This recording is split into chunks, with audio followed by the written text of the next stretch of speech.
You've done well, lad. I'm sorry for your loss. You must be all done in. Why don't you go to the kitchen and have a good meal? Sorrow is easier to bear on a full stomach. I heard about your father. They say he was a swordsmith who moved to the countryside to make horseshoes. I can't understand why he'd waste his talents, but I'm sure he had his reasons. He had a fine reputation. It's a great loss. Oh, God. Eat. Food. You fled from Skalitz. How did you manage that?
How ill-mannered.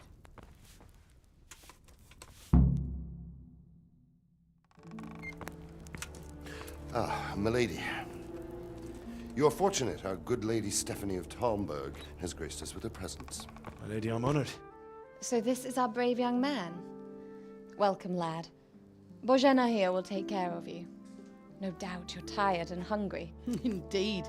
How could he not be, poor soul? After everything he's been through, he must be as hungry as a bear, aren't you, young master? Here you are, then. Eat your fill. And a little wine to wash it down. Thank you, my lady. When you're done, you can go and rest with the grooms in the Outer Bailey. No, that won't do, Sir Robard. After all he's been through, he deserves a proper bed. Let him sleep in a lodge in the courtyard. Certainly, milady. Young Henry here is overwhelmed by your generosity. Yes, thank you, my lady. May God reward you for your kindness. Eat up now. You're in capable hands, so I'll leave you to it. Good night. Good night. Good night, ma'am.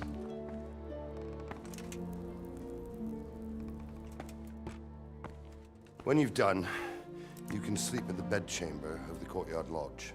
And don't forget to take off those filthy boots before getting into bed.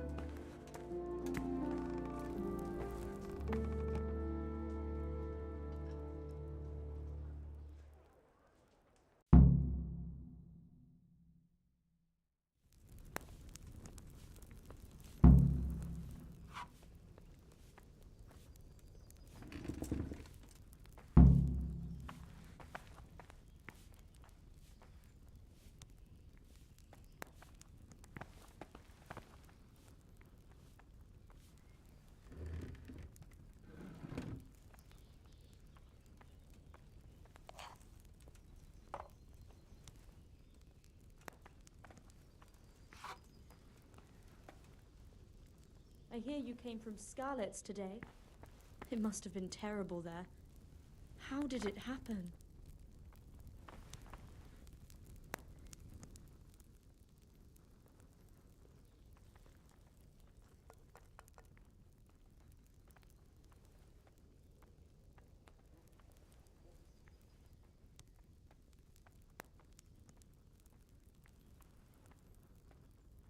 Sigismund's army appeared out of nowhere. There were so many of them, not just infantry, but cavalry, too. Those foreign mercenaries with their strange helmets and the souls of beasts. Heavens above!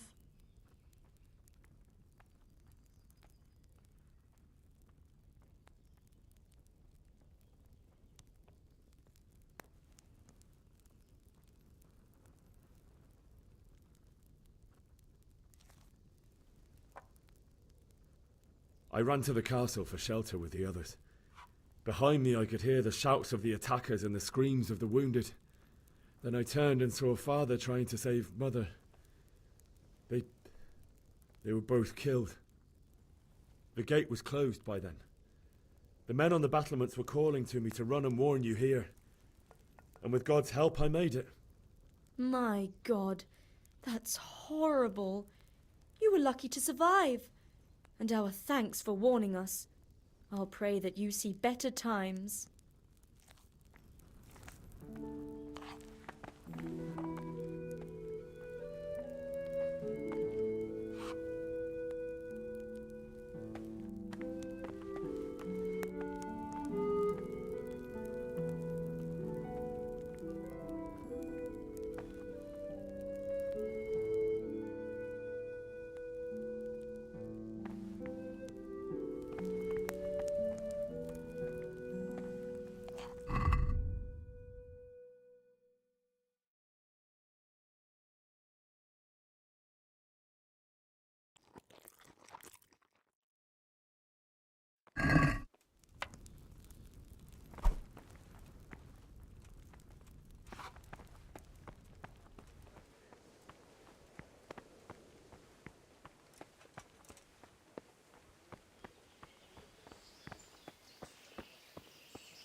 What the?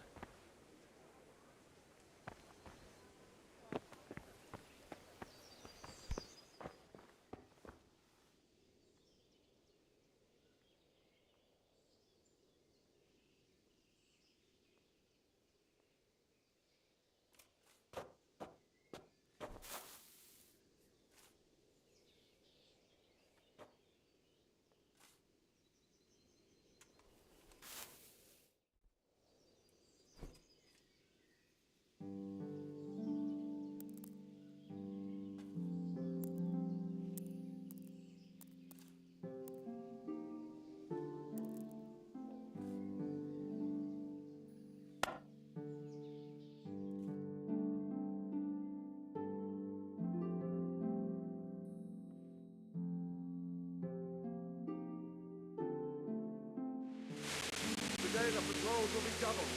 Keep your eyes peeled. If you see anything out of the ordinary, report it immediately. Understood? Yes, sir.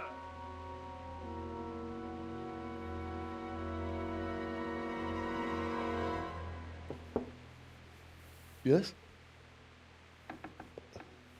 It is I, Henry. Forgive the intrusion. I didn't wake you, boy, did I? My lady, no, not at all. But what brings you here at this hour? I thought you could do with a little wine. It's just what you need to help you sleep. My lady, thank you. You really shouldn't. You could have sent a servant. I was going to. But to tell you the truth, I couldn't sleep either. I thought of you while saying my prayers. How awful it must have been for you. I came to offer you solace. To let you know you're not alone. Thank you. Thank you kindly. You're welcome. Now, Henry, I know this is all very new and strange for you. But I want you to feel at home here. You're not to worry about anything except getting better. God knows you've been through a terrible ordeal. I know what it is to be left alone in the world. although your loss is much greater. But with God's help, the pain will ease in time. And it can help to talk about it, if you feel like it.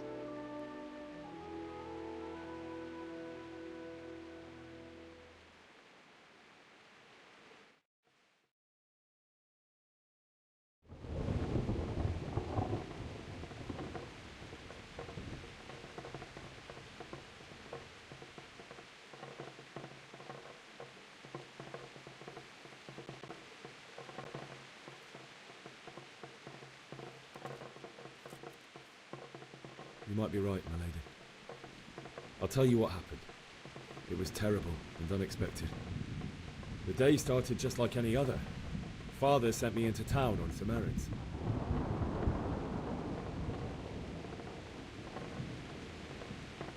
A fellow by the name of Kunnish owed money to Father, who sent me to collect it from him. Only Kunnish had no intention of paying. It got a bit heated, as often happens when there's money involved, but Kunnish still wouldn't cough up the coin. Father was too generous for his own good, letting even a scoundrel like that buy on credit. Oh. When I'd done all the errands, I headed back home. I promised Father I'd help him with his work, and I was looking forward to it. He was forging a sword for Sir Radzik.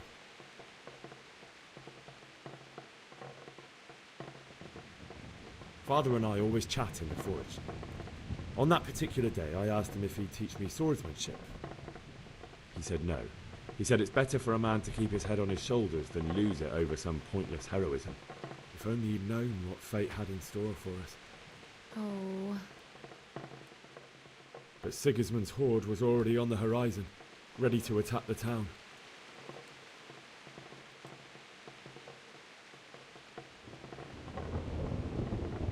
Sigismund's cavalry was composed of Cumans. They're diabolical barbarians from the east, with no regard for the rules of warfare, bloodthirsty cutthroats. The very fact Sigismund has them with him shows what a tyrant he is. Well, I don't know. And then death descended on Skalitz.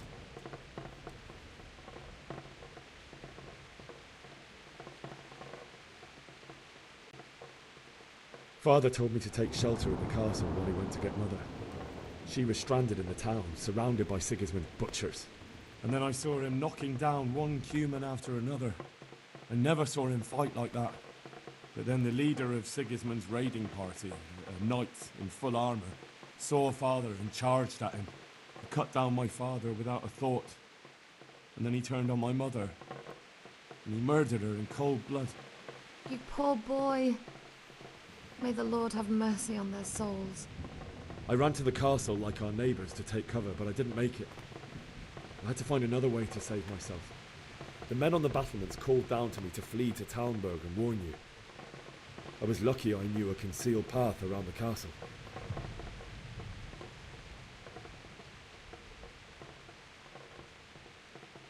I wasn't safe yet. The Cumans were going from house to house below the castle, looting and then torching them. They encircled the castle, and it was clear they could spot me at any moment. May God punish them.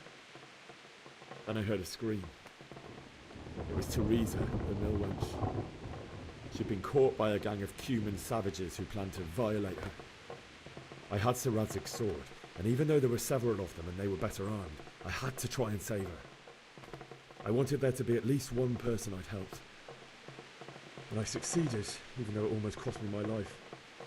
After that, I stole a horse from them and rode off. Like a valiant knight. I'll never forget the horror. It will haunt me for the rest of my life. That's terrible. How could something like that happen? God alone knows why he lets such things happen. You poor boy. I understand your grief, but God is not to blame for the ills of this world. That is the work of Satan and those who do his bidding. Those who are corrupted by greed, envy, and pride. You must not lose faith, whatever life brings. Fate has not been merciful to me, and my husband either. Although in comparison to the horrors you went through, I was young when I married my husband. It was my father's wish. Divish was a lot older than I, but a woman must bear her lot. Shortly after our marriage, before I even got a look at Talmberg, the castle was stormed and my husband was imprisoned. Really? My husband had some quarrel with Sir Havel Medek of Valdek, who decided to resolve it by force. He stormed the castle, burned down the village of Pribyslavitz, and killed many of our men, even the old chamberlain. He imprisoned my husband in the castle and put his own garrison there. That's awful.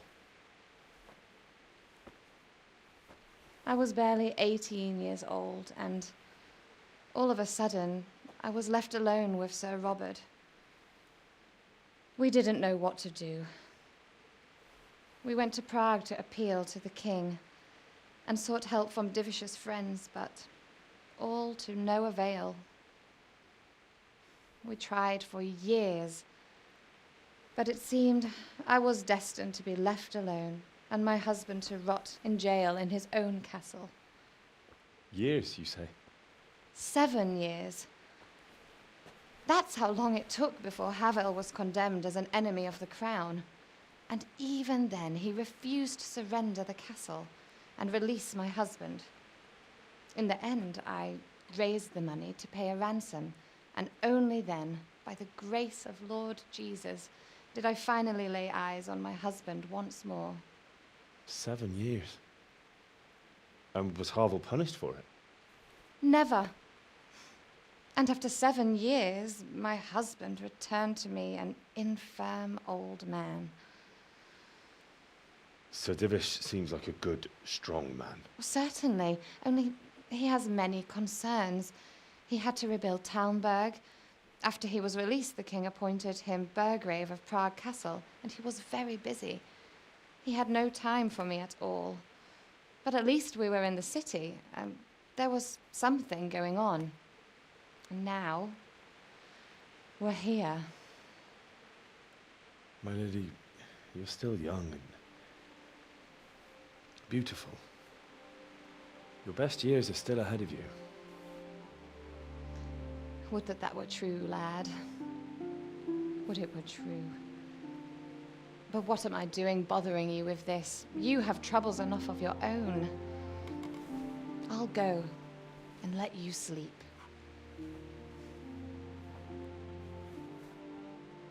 I enjoyed our little talk, Henry. Good night, and God bless. Good night, my lady.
Henry, wake up. You don't want to miss this. What is it? What's happening? Come to the battlements. One of our patrols reported a company heading here from Skalitz.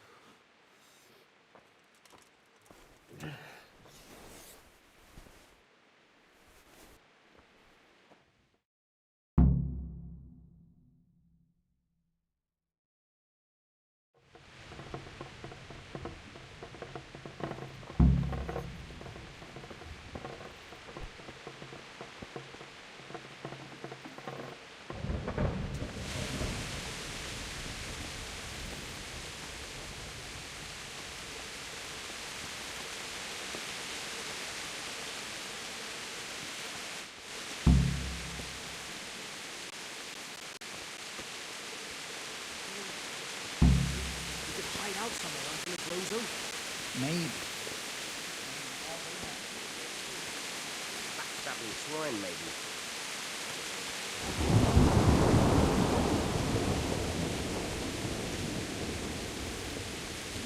Listen up!